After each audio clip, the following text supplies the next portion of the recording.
Welcome back. A lot will focus on the politics of the APC across Kano and Ondo State. And we're going to be talking about this because we just a few hours ago, the chairman of the party, national chairman Abdullahi Ganduje, was suspended by the Ganduje ward in that local government area of Kano State. There was a counter suspension also, suspending the members of the ward, the executive of the ward for 6 months. We're going to help, we're going to see how we can make sense of that situation. Also, let's remind you that in November this year, Ondo State will be going to the polls to choose a new governor. And the incumbent governor who succeeded the late Arakunrin Olarotimi Akeredolu is seeking re-election. And there were other 15 of them. So there you have the list. So Governor Lucky Aiyedatiwa, Mr. Kekemeke, you can see all the lists. Mr. Adema, Jimo Ibrahim, Wahid Adekojo, Ihinlanwo, Mrs. Mayowa, Akinteriwa, Adewale, and the list goes on. So about 16 of them have been cleared by the APC screening committee at the national headquarters of the party. So all of these gentlemen and ladies will be slugging it out on April the 20th, which is the primary of the party in Ondo State. So 16 of them will be decided upon as to who will flag the party's, who will be the party's flag bearer. We're being joined on the program for this conversation by the Publicity Secretary of the Ondo State Governorship Screening Committee, Mr. Bimbo Daramola. He joins us from our Abuja studio. Mr. Daramola, thank you so much, and it's good to see you looking great. Well, thank you very much. It feels good to be here. Looking great, I don't know what you're talking about. I'm just... no, you look great, just in my corner. Nice to see you again, though. Thank you very much. And by the way, I'm not the publicity secretary. I'm the secretary of that committee. Okay, secretary of the screening committee. That's screening noted. Committee, yes. All right, absolutely. So, thank you. Before we get to the core of the politics, two things happened. I want to have your take on these broad issues. Then we'll get to what happened at the screening, because your party is in power. We can see that the headline inflation is up again, 33.2%. Up from 31.7%. And if you compare that from where this administration is coming from, which was about 22% or so, between May and March, it has risen almost 10% increase in terms of inflation. And if you put food inflation, which is the highest, which stands at 40% now, it has increased from about 24% to now 40%, which is about 15% rise in food inflation. And the federal government is targeting 21% at the end of the year. So is the APC government really renewing hope based on these numbers that we're seeing in terms of the inflation number? I needed to have your take on this first issue. Well, let me thank you very much for the opportunity to see you here again.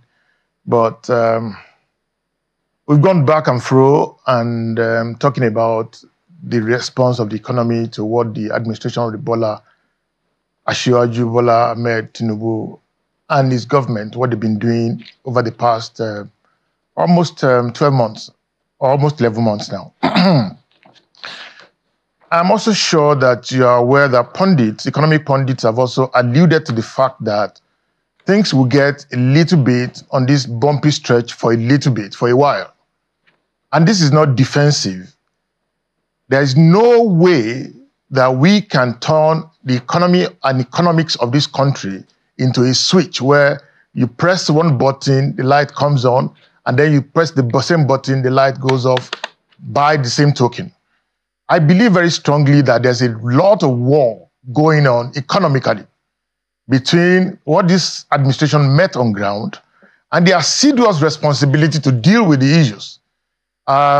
It feels extremely bad that things have deteriorated and gone on this downward slip and spiral for such a long time. But it didn't just start today, and that's not begging the issue. And I've had reasons to say this to a number of people. Even if you're going to knock your wife pregnant, you would have to consistently work on that until it manifests, and then when the conception is eventually attained, you will have to wait 9 months for the joy of conception. Now, in real terms, Economy responds to a lot of factors. A lot of factors. Some of them you don't have absolute control on them. And because you don't have absolute control, what you try to do is that you begin to either forecast and then respond as much as possible. When you forecast, you are in a position to streamline things to work the way you have planned them. But when you have a situation where you have a fait accompli on you, what you need to do now is to say, how do I deal with this situation? My brother, it's going to be very difficult to fix or to turn around the hand of the clock in 2 months. But I will isolate a particular one that people have not talked about, which is also one of the indices that will eventually amount to how the economy will look like in another 7-8 months from now. The issue of the dollar. The dollar rates and the way it is spiraling down today will also have consequential effect in another 7-8 months, particularly for guys who would have to. Don't forget that this economy has largely been described as one that is import dependent. And so that is not good in itself, but we didn't get here today. So if you're going to turn back the hand of clock, you have to consistently work on all of the indicators that has brought us here. For instance, and I'll give you another example. Have you seen the report of the EFCC with regards to what the EMS man at the time did with the Central Bank of Nigeria? And you are thinking, do you honestly think it would be fair to expect that this economy would not respond to that shock? It wasn't even a shock at some point. It had become the manifest reality of that administration. The economy was getting all the bashing from all sides. You understand? I mean, we hemorrhaged. The economy practically hemorrhaged. We were bleeding from everywhere. And I saw that report yesterday, and I was asking myself, how could Asiwaju have been able to turn things around in 1 month or in 1 year? It's impossible. So, what I will say is that we also need everything to rest on what are we doing right today. We will continue on that trajectory. Whatever wrong had been done, we need to wind back and now get to the point where we say, okay, how do we springboard into the future to catch up? There are a number of things. There's the fiscal side, the monetary side, and all of those things that we may not have time to fully exhaust. This is one topic, or it should be a program, a 1-hour program on its own. You know, but it's good that you have also spotlighted it because it makes a lot of sense because Nigerians are hungry. And we must we can't be talking about elections, politics, politicians every time.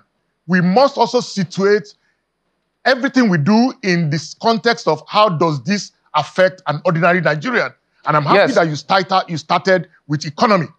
Yeah, absolutely. I needed your take because the APC was a government in power, still in power, and we're seeing the great work being done to see how the Naira is fighting back strongly and rebounding as much as possible.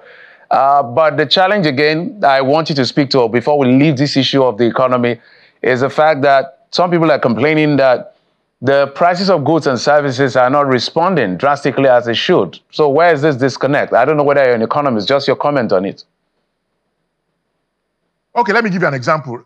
This is jocular. This may be a little bit on the funny side, but this also happened to me today.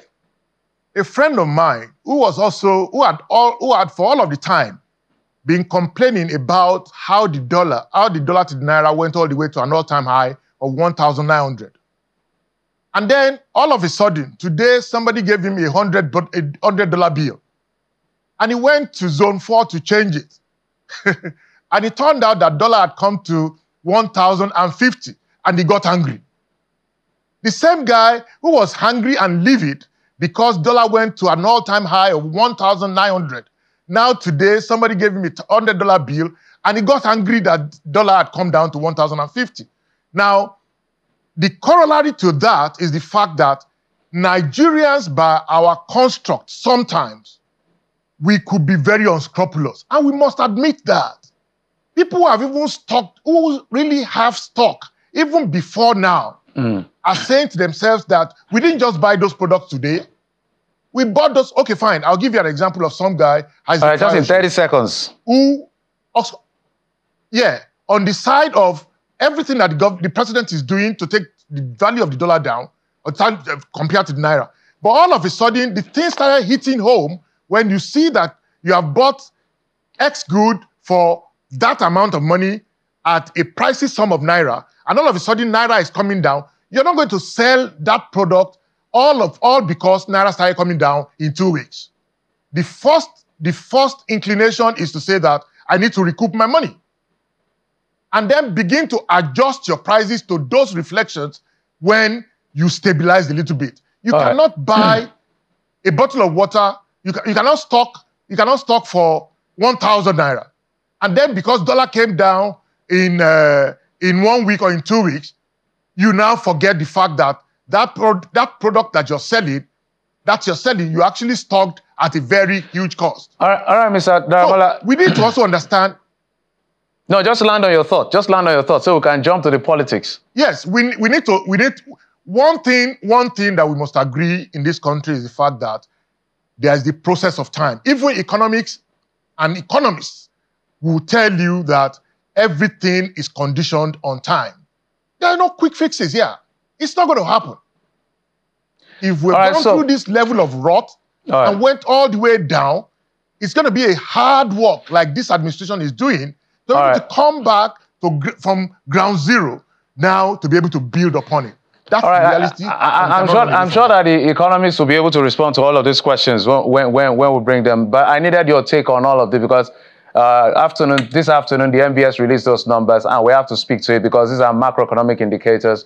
It speaks to how well or how not well we're doing as an economy. And as government in power, it's important we get your response. But must thank you for those response. I totally agree that you should do that because politics makes no sense if it doesn't translate into better life for the people. It doesn't make sense. Let's now come to the issue of, before we get to the nitty-gritty of the Ondo screening that you were part of, the news that broke that the APC national chairman has been suspended, Abdullahi Ganduje, by his ward executive. I don't know what will be your initial response to that. Well, again, let me say this to you, that politics is a potpourri of all kinds of characters. I don't have the details just as it is, but from what I tried to look at and all of that, I am not too sure that these guys aren't modern skit makers from the north. I think, and this is a serious issue, you just don't wake up one day and suspend the national chairman of the party. That's the number one man of this party. That's as basic as it could get. And then, have you forgotten that the APC has a constitution?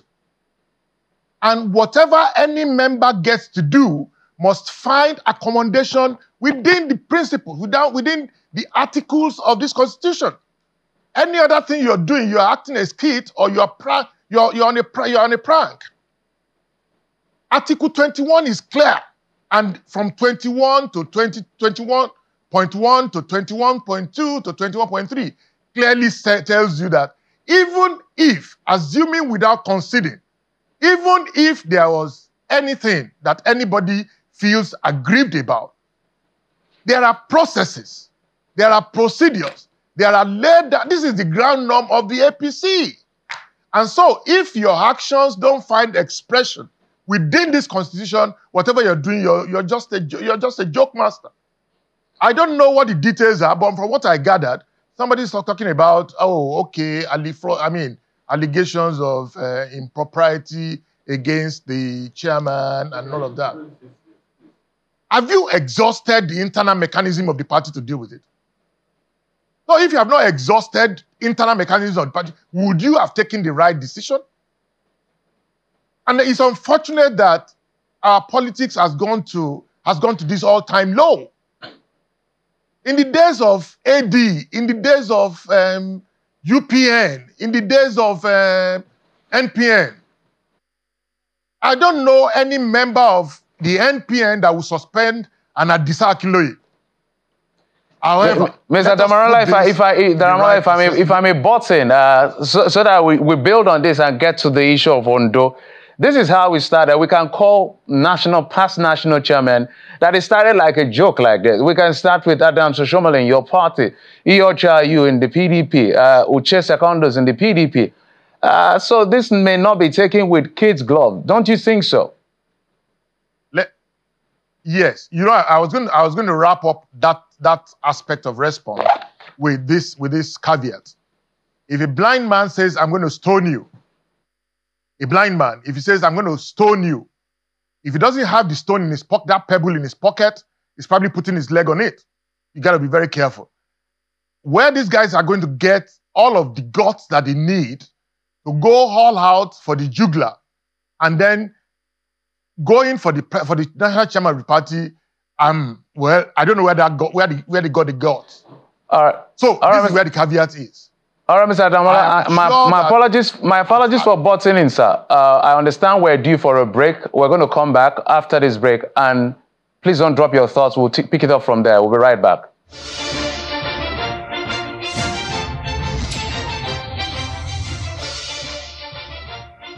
Welcome back, Ms. Bimbo Daramola, the Secretary of the Ondo State Governorship Screening Committee of the APC, is still with us in the studio. But for a moment, we're going to go off our DSTV platform. We're going to bring you the Nigeria Police Awards and Commendation event taking place in the nation's capital, Abuja. But on our terrestrial platform, as well as online where we're streaming, you continue to enjoy politics today. So yet again, on our DSTV, the awards ceremony of the Nigeria Police Awards and Commendation is coming up live at the moment, while we continue politics today on terrestrial and our streaming platform. Mr. Daramola, thank you so much for staying with us. I did say that I will allow you to land on your thought on the issue of the action by the Ward Executive to suspend Mr. Abdullahi Ganduje before we move on to the screening. Go ahead, sir. Oh, yes. When you find situations like this, you know, it's worrisome. Again, let me say to you that my attitude and disposition to this is to be, to tread with a lot of caution. Caution to say that, you know, when the water hyacinth begins to dance on the surface of the pond or the surface of the river or whatever it is, there's something that Yoruba say, the drummer is actually beneath the river. I am not too sure that the guys who got together, the executive of that ward, of the national chairman of the party, would have that level of that temerity, that boldness to undertake this action. And so we need to be very careful here. So I'm going to be very circumspect. I'm going to approach this with a lot of caution. I'm going to tread on the path of caution to say that whatever grouse that could have informed this decision, and the boldness, whoever could have injected them with that elixir, that tonic to make them proceed to all of a sudden suspend the national chairman of the party, that process has to be interrogated very carefully, and we need to put our ears to the ground. All right. Thank you so much. I needed, and I'm grateful that you're able to respond to all of this so that you're the party in power, and all of the issues that we raised before, the core issue we brought you in, concerns you. So let's get to the screening exercise. We understand that entire 16 of them were screened, and they were all successful, and they are now campaigning for ahead of April the 20th. Can you walk us through some of the criteria that was used for the screening exercise for the governorship aspirants? Oh yes, but before saying that, let me. It will be appropriate and fit to also thank the leadership of the party, the National Working Committee, for giving that kind of a serious assignment, for considering us, 7 of us, to undertake that assignment on behalf of the party.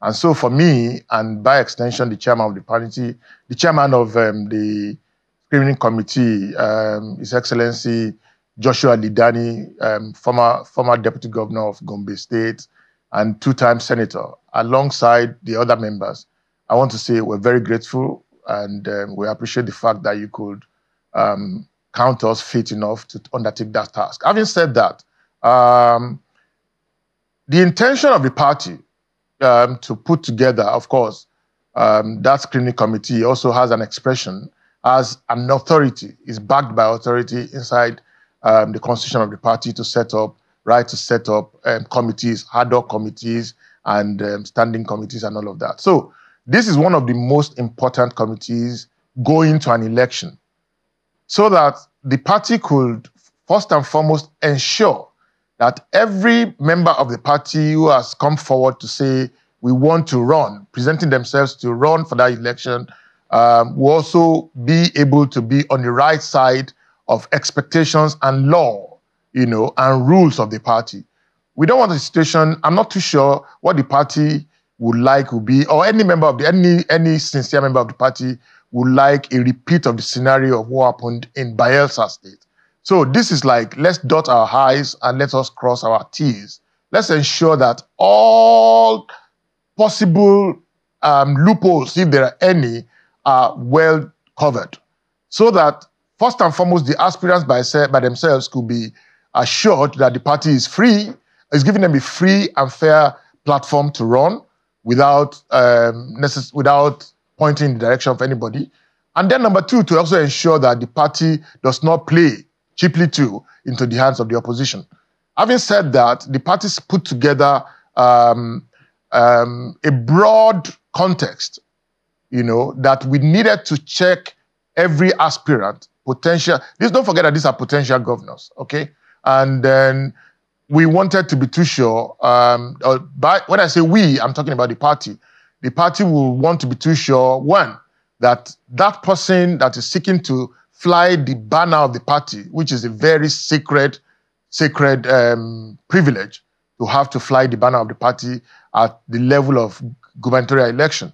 So, taking that strongly, the party will want you to show that you understand clearly what the mission and the vision and the ethos of the party is. How well grounded are you? How well do you understand the concept of the APC and the kind of political inclination and corner that the APC has chosen? That's number one. Number two, the party will also like to be sure that you are responsible enough, that you have kept faith with the party by paying your membership dues. Number three, the party will want to also be sure that every claim that you have alluded, that you have claimed, put forward in your form, that you can back it up with vital and cogent certificates, if the certificates are needed, or documents where you have made such claims. So that all in all, anybody who eventually goes to the field, or alongside every other person that goes into the field, you can be too sure that the party can say that we have done our due diligence.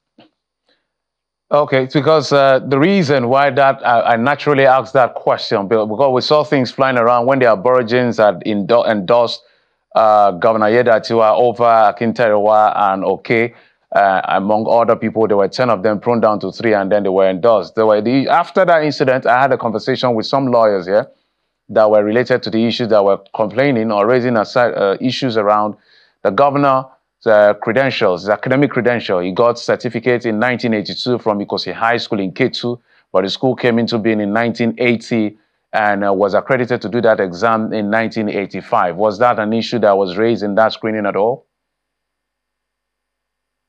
Oh, yes. Of course, that came up. And I think the governor defended himself to the best of his ability. And for us as a committee, we relied on the documents provided. One of the documents that the governor provided at that screening was his WAEC certificate. And I'm not too sure that anybody has impugned the integrity of that WAEC certificate. And what the rule says is that if you claim to have that minimum certificate, you must be able to show it. And the governor went on to explain, went on to explain that he started the secondary school from New Horizon or something like that, one school, and that school at some point got merged with Ikosi High School in Lagos, around Ketu area. And that he eventually sat for that exam at Ikosi High School, So the certificate didn't come from Ikosi High School. The certificate he presented before us was his WAEC certificate. The trajectory to getting that certificate may be something that anybody will want to talk about, but To us as a committee, we looked at that qualification, and I think we were reasonably satisfied that that certificate that came from WAEC was not disputed. It wasn't something that anybody had any disputation about. What the issue was, okay, how did he get a certificate? How did he get his WAEC when he got into that school, like in 1982, or the school, how did he get that WAEC certificate in 1985 when the school was not in existence as up until 1982? All of those details, I think the governor has also gone ahead. He presented an affidavit. He presented all other supporting documents that gave us the comfort to say, we understand too well that we had a burden to discharge. We had an obligation. We were not going to take lightly the responsibility that the party gave to us or entrusted into our hands, for which we are grateful. And so we committed ourselves to do everything that we could. So we used a fine-tooth comb to look at all the presentations. Alongside, one of the things that the party will also want us to know is to also show that you have the capacity, understanding what it takes to be a governor of the APC stock. So having looked at everything that was presented to us and before us by Governor Aiyedatiwa, I think we were reasonably convinced that he could proceed to... Mr. Daramola, without trying to beg the issue of this is credential, the reason why we're raising this is because, for instance, when you go to INEC, INEC will naturally publish your credentials so that anybody that has any disagreement to those credentials will come forward. And this discrepancy in terms of founding, when he got, as well as accreditation period, besides presenting this document to the committee, does the committee, I'm not just talking of the governor alone, him and the rest, does the committee go beyond just accepting this document, or it goes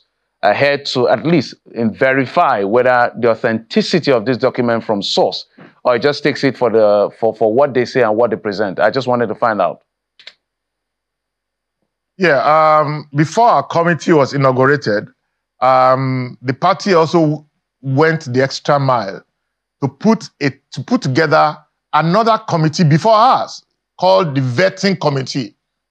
Okay, the Vetting Committee, I believe, had gone ahead to look at the credibility and the integrity of those certificates and whatever document that these gentlemen and ladies have presented. And I believe that one of the source documents that the party graciously presented to us to work with was the report of the Vetting Committee about what they found about every aspirant.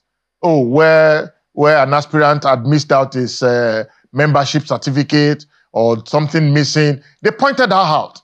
So when they eventually appeared before us, which were just gatekeeping, so when they eventually came before us, the source document that we worked with, first and foremost, apart from oral testimony and oral presentations, was to look at what the Vetting Committee had to say about every aspirant. So, issue of the integrity and the fidelity of their claims of all documents, I think we have gone past that at the level of the Vetting Committee before the party went ahead to constitute another screening committee to now screen on the basis of the vetting report. So let's talk about the preparations in terms of ahead of the 20th of April, which is just a few days, about 5 days from now. We've seen what plays out in primary elections ahead of the main poll. What are the guarantees that the party, as a national party and even at the state level, given the fact that the incumbent himself is also gunning for this office, is given to all of the aspirants, 16 or 15 or 16 of them, including the governor, that there's going to be a level playing ground such that there's no predetermined outcome or somebody is not a preferred choice of the party at the top? Well, I can only speak. You're dressing me in a robe that is bigger than me. Well, first and foremost, throughout all our screening process, nobody whispered anything, any preferred candidate to anybody.